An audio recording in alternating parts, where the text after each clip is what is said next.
بيكر. ثنائية الفوز بميدالية أولمبية ونوبل. فيليب بيكر بطل رياضي متميز، حصد ميداليته الأولمبية في أنتويرب عام 1920. توج بفضية سباق 1500 متر. في هذه الدورة حمل العلم البريطاني، كما شارك قبلها في دورة ستوكهولم عام 1912.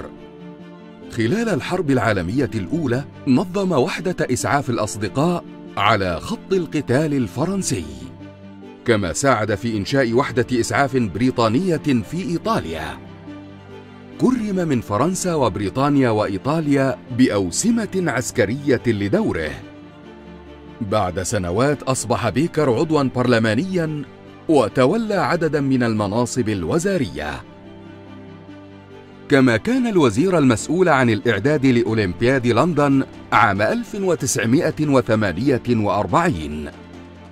في عام 1959 منح نوبل للسلام تقديراً لأعماله.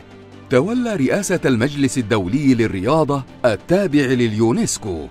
استمر محباً للرياضة وممارساً للتنس حتى وفاته بعمر 92.